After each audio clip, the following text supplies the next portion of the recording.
You can only be your true, authentic self.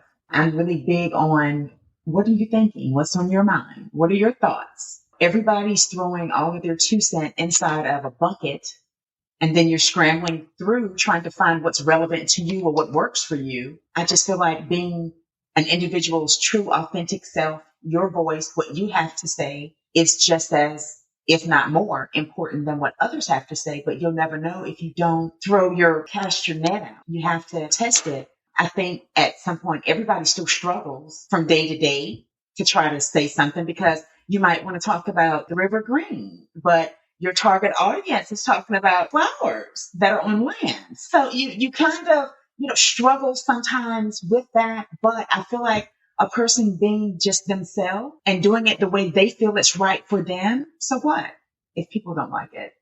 This is what I'm thinking. This is how I perceive, this particular topic that I'm introducing to you.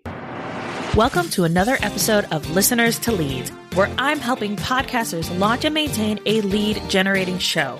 I'm your host, Alicia Galati, the CEO and head podcast strategist behind Galati Media, a full-service podcast management company. On this show, you'll hear my guests and I discuss everything it takes to launch a successful podcast and keep it running. If you're ready to get leads, land speaking gigs, and create deeper connections with your audience through your podcast, then this is the show for you. Today's podcast episode went a little different than it usually does, but I am really excited for you to hear my conversation with Cindy.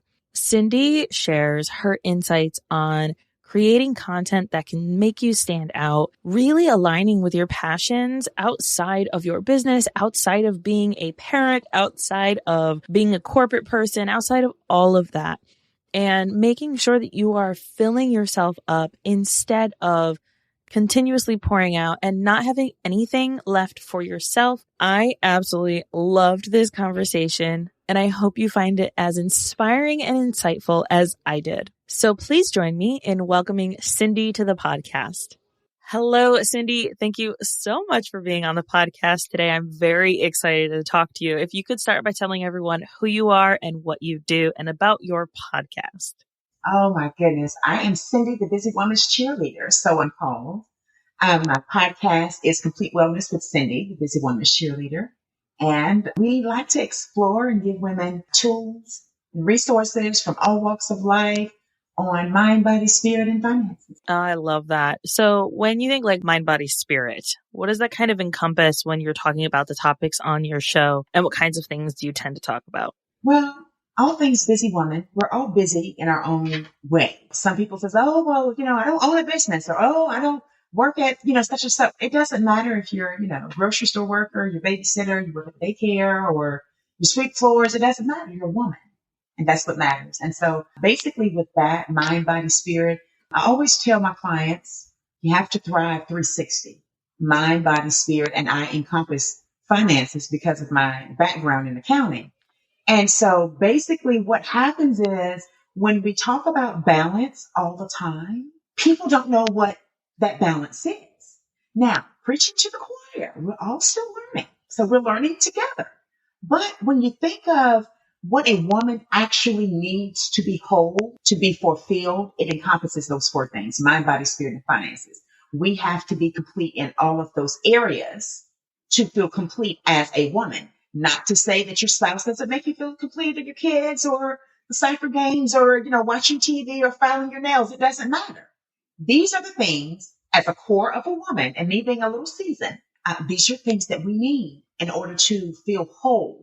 All of those areas have to work in sync and be balanced.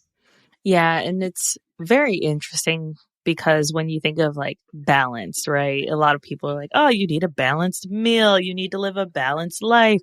You need to be able to balance feeling sexy and being a caring mom and like showing up for everyone and yourself. Like there's so many expectations on us to be this person, this all encompassing person. And it can feel really overwhelming, right? So when you talk about these topics, are you talking about them from like having guests on your show or mostly like solo episodes, or how do you kind of approach that? Well, I do have a lot of guests, and I feel honored that people want to be a part of the Busy Women's Network and all the chit chat and things. Basically, what happens is a lot of times when people come on, we're talking about what they do, what their business is, or what their interests are, some journey, which we all have our stories. I tell people all the time is if you're so happy, it's like, oh no, there's a story behind the smile.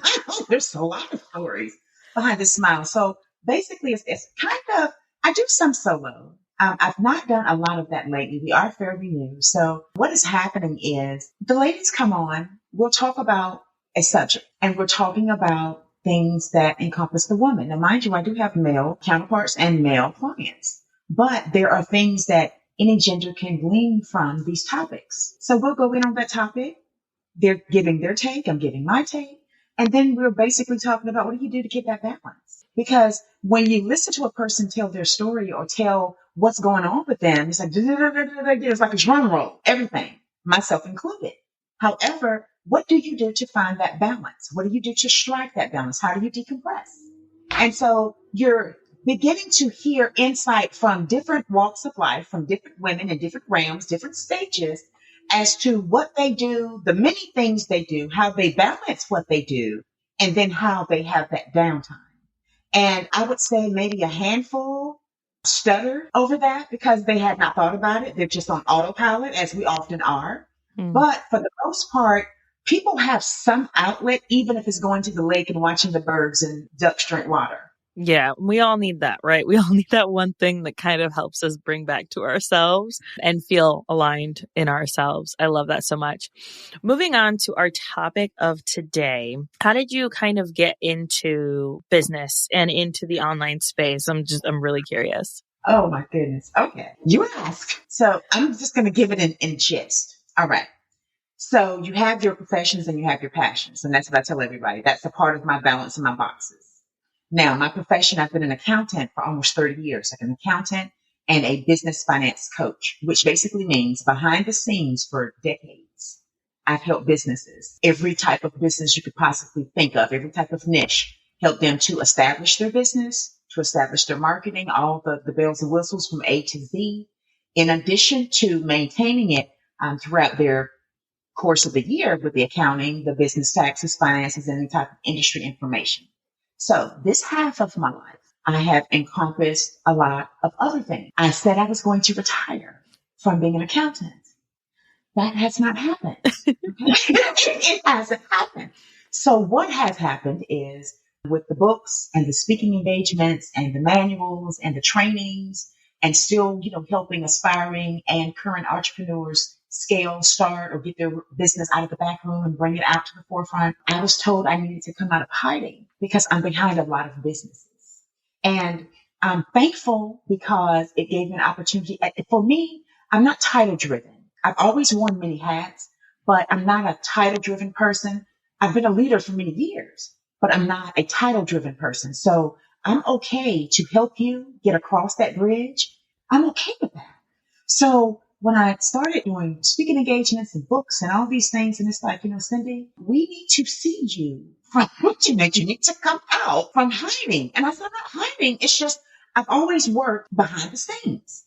An accountant is like your primary next to your attorney, but we are back off. We are front office when we need to be.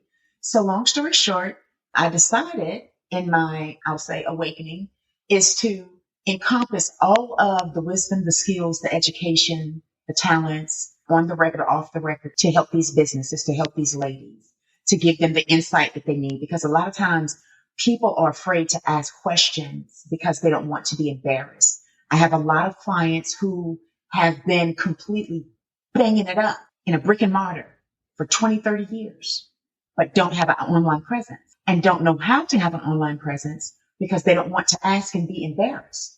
It's like they'll use their phones and they'll post up something and it's about the business, but people aren't really used to seeing them in that area. So it's kind of, the algorithms and everything, it just passes over. So a lot of times they know that there's some things missing, but they don't know how to get those things without skipping a beat in that brick and mortar that they've had for decades. So people can automatically assume, and I understand because I have, I raised millennials. So, I understand that the thought process is, oh my God, you're not online. Oh my God, I just can't imagine. And it's not, I told you I got millennials. Okay. It's like, I mean, I can't imagine. It was like, no, it doesn't mean that that person is lacking in any knowledge or expertise. It's just time changes. Case in point, myself. Let's give you a little history. When I started accounting, I learned and got my degrees. We didn't have the internet with the software. It was green ledger sheets and pencils. You couldn't use whiteout. You couldn't use a pen. That's an audit violation if you were to use a pen, if you were to scratch anything out. So to stay relevant, as one would say, to stay relevant and continue to move, I ended up with some discarded software that they call junk was my treasure. And at home on my leisure, I'm like, okay, I'm learning stuff. I'm like, and I ended up learning like 17 different software packages. So when the world began to move and everything was integrated into the internet, a lot of accountants that started off with me fell off or had to go back to school to learn the computer. I knew the computer because back then we had like the mainframes. They were ugly. They had the black screen with the neon green writing. Yep. That's what we had. And so, it began to tick-tock with my eyes and everything. But as time passed, I had to make some changes so I could stay employed and so that I can continue my career that I started, though the world changed. And so that's a lot of times what happens with business owners. That's what happens with people who aspire to be business owners. Something changed and they don't know how to adapt. So that's where I come in. Help you get that. Yeah. Help you to get up. Yeah, no, that's so incredible. When I think of like speaking and getting your message out there and like trying to be big and bold, right? Like I'm also someone who loves cheering my clients on and being behind the scenes and like, hoorah, let's get your voice out there. But why is anybody listening to me? That's crazy. Like nobody needs to hear my voice, hear my client's voice. And so I totally feel you on that. But like for someone who is like, things are changing with the, rise of AI, with the rise of all these new softwares and these new things and implementations, and they're feeling overwhelmed, what would you kind of say to that person? Well, first they can give me a call, send an email. Basically take one day at a time and take your time. I mean, so what? If it takes you 10 hours and it took the other person 30 minutes, so what? You have to learn at your own pace. I always tell people not to become complacent. That's like I tell everybody, never become complacent, because a lot of times as you mature or you age or you enter into different stages, you become complacent thinking, oh, well, I'm now ready to die. Oh, I'm 50 and I'm getting old. No, we're not getting old. We're getting better. So you take that and you run with it.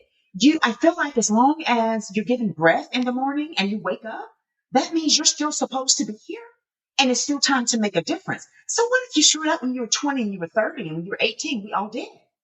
But you're still here, which means you still have the opportunity to learn what it is that you found hard to learn last week, last year. You still have the opportunity to chase your dreams, your passions, to fulfill your goals. It's not over because you have kids. I don't care what age it is when you have kids. It's not over because you're married. I don't care how long you've been married. You're still breathing because you still have life to live and a purpose to fulfill in this earth. Yeah. And there's so much power, right, with podcasting. And you mentioned that yours is newer. I don't know if you've seen this yet, but like the global impact that a platform like a podcast can have is just so incredible. I didn't know. I honestly didn't know. My team is giving me like these stats that you're giving. I mean, I just like when they told me to do it, it's like, are you serious? I mean, what are we gonna talk about? But I have been pleasantly surprised. And it means a lot to a lot of people. A lot of times I think we catch it late, but it means a lot and people are really learning, and I'm just really thankful and grateful to be a part of that. Yeah. And even like thinking about some of the clients that we work with and some of the things that they've gotten told by their listeners, like, oh, I told my mom to listen to you, or, oh, I listened to you and I was going through this situation and I heard you in my head and I was like, so-and-so said to do this. I know I need to do it this way. Like just being able to impact people's lives with positive messages, right? I think is just so, so important and so impactful. So when it comes to like creating content, especially as business owners and as we're inundated with so much on social media and nothing really feels like it's new, right? There was a stat that I believe it was Forbes or Business Insider or one of those came out with where they were talking about how thought leaders, when they go in and they're listening to content or they are, these not even thought leaders, but like CEO, executive level people, they're going in, they're listening to this content that has quote unquote thought leadership slapped on it. And it's not new. It's not inspiring. It's not invigorating. Or any of that. And so I think that what we need to do is really think outside the box. And so that's something you talk about. And I'd love you to kind of just run with that. You can only be your true, authentic self. I'm really big on what are you thinking? What's on your mind? What are your thoughts? Everybody's throwing all of their 2 cents inside of a bucket. And then you're scrambling through trying to find what's relevant to you or what works for you. I just feel like being an individual's true, authentic self, your voice, what you have to say, is just as, if not more, important than what others have to say. But you'll never know if you don't cast your net out. You have to test it. I think at some point, everybody still struggles from day to day to try to say something, because you might want to talk about the river green, but your target audience is talking about flowers that are on land. So you kind of, struggle sometimes with that. But I feel like a person being just themselves and doing it the way they feel it's right for them. So what if people don't like it? This is what I'm thinking. This is how I perceive, this particular topic that I'm introducing to you. I think more so than reading manuals, and believe me, I've done a lot of trainings on people talking about the content and talking about how to create it. Everything is content. Even your bloopers is content. It just depends on how you present it. Yeah. I think the power is in the stories, the things that can connect you with other people, right? So like when you described at the beginning, that woman who doesn't matter what her job is, but she is doing a lot and she is busy. Obviously, as a woman, I'm like, yep. Yeah. I know exactly what you're talking about, right? So like connecting with people on that personal level in whatever way you can, I think can allow you to share those other parts of yourself that maybe aren't related to your business, quote unquote, right? So as an example, after my mom had passed, I was doing a lot of like paint by numbers just to like get quiet. To enjoy some space, but I don't like painting. Like I'm not like an artist. Give me some structure, give me the numbers and like label the paint and I can just sit there for hours and I'll be good. And so I shared that as like, this is something I'm doing, in my like Instagram stories or something like that, instead of like in posts, obviously, because you think posts, that's where your magazine catalog is, where people can go back and listen, right? Read. But in the stories, and people were like, oh my gosh, that sounds like so much fun. Like as adults, we don't do a lot of fun things, right? So like doing something fun that is inspiring to you, that is something that is impactful and helping and supportive. And is beneficial, right? It allowed me to process my grief in a way that was healthy. I'm constantly in my head, but by doing something while I'm in my head, I could feel those feelings without breaking down, on the side of the road if I needed to. Like I was just doing something that was still really soothing, that was really inspiring, came out with this beautiful picture afterwards, like was able to create something. And then also my kids saw me do that. So then of course they wanted to get the paint out and they wanted to do the things, right? So just created more family time. And so I just think when you can bring in the things that have nothing to do with your business that relate you to other people, connects us, right? And makes you more memorable.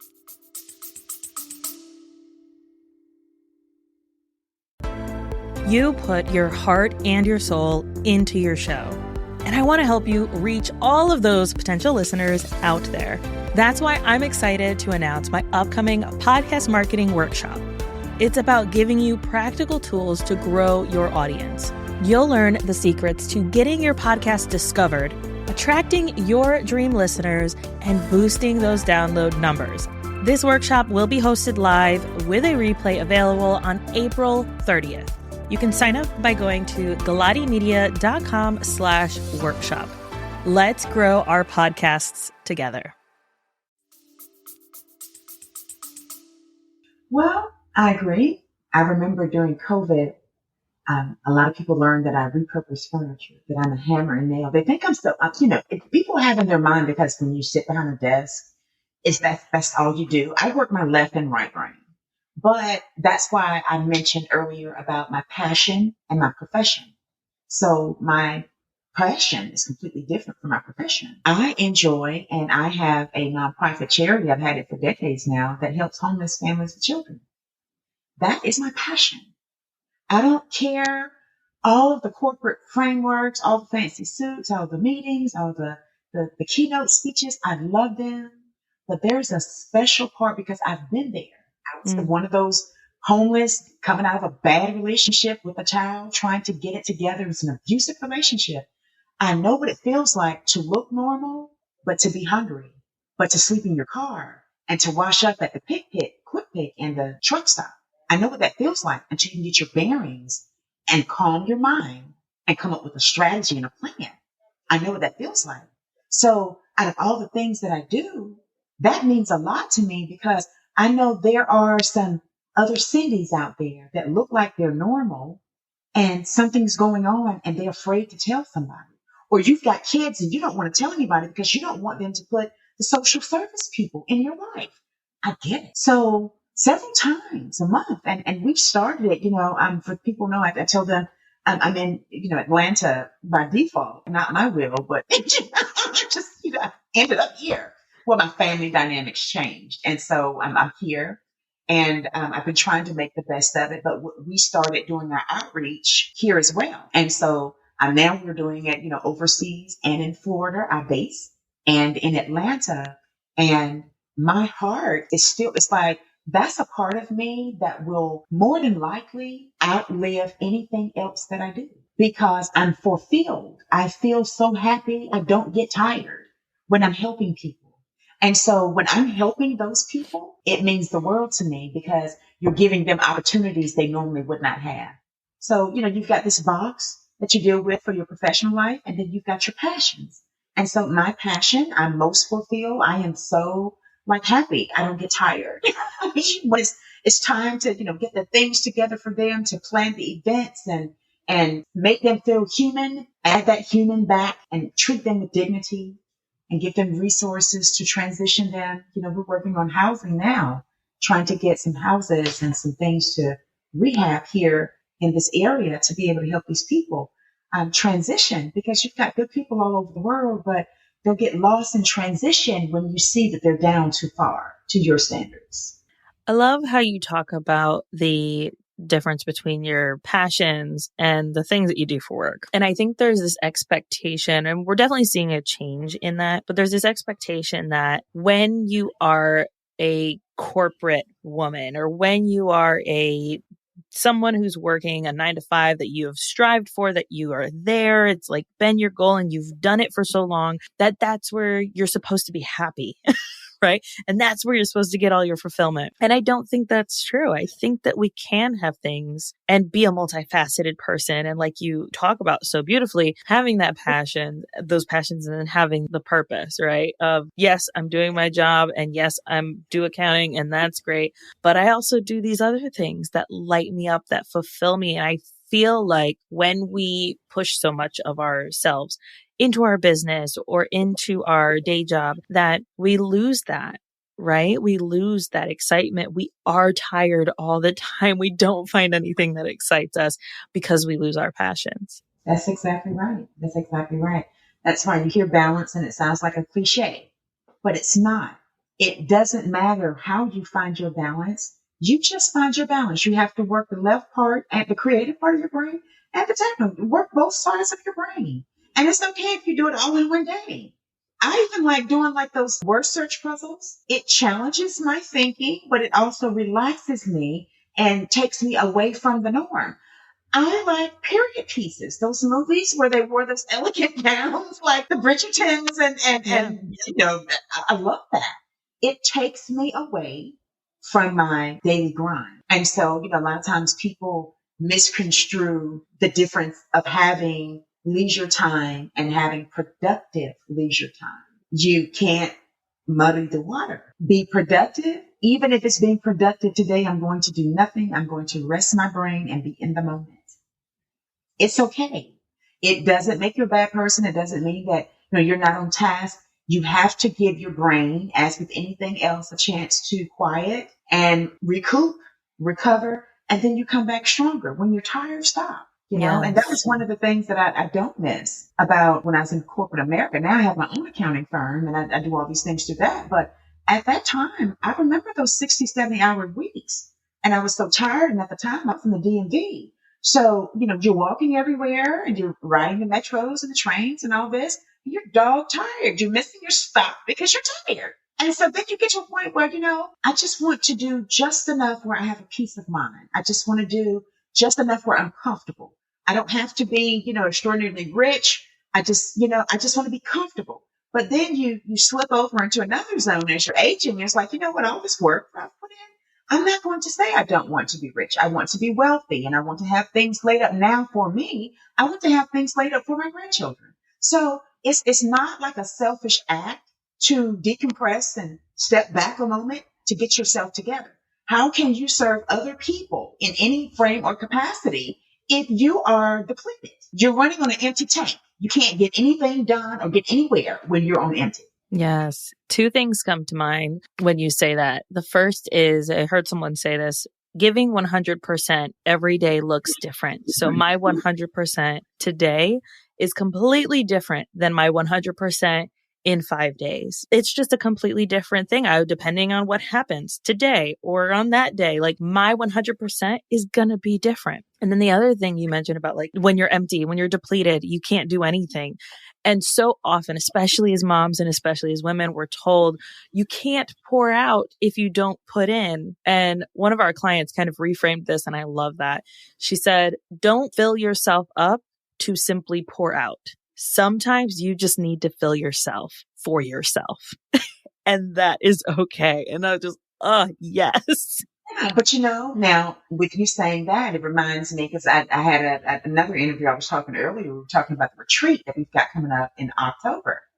That's where that steps in. You have to fill yourself for yourself and sometimes leave it there because if you're not growing, you're dying. If you're not fueling yourself, you're depleting yourself and you're dying. You have to pour in and let it marinate. Yes. Because then when you go to pour back out, you're not depleting, you're adding to. You're being of substance. You're pouring in substance because you've had a chance to marinate. Oh, I love that. That's so good. Thank you so much, Cindy. This is such a inspirational conversation. Can you let everyone know where they can find you, hang out with you, listen to your podcast, all that fun stuff? It's just me. TheCindyRand.com is where you can find me. All those links are on there. The retreats link is on there. The Well Woman's retreat is coming up. The link to the podcast is on there. Complete Wellness with Cindy, the Busy Woman's Cheerleader. So I guess if you Google Cindy, the Busy Woman's Cheerleader, you see this stuff come up. If you want to follow me on social media, find the Busy Woman's Cheerleader. That's it. But I look forward to, intertwining with whoever decides to reach out to me. Yeah, sounds great. We'll make sure that we have links for that in the show notes. So if anyone is driving while listening or doing other stuff, go ahead and check those show notes on your podcast player as well as on the website. We'll have those links as well. Thank you again so much, Cindy. Thank you. Thank you for having me.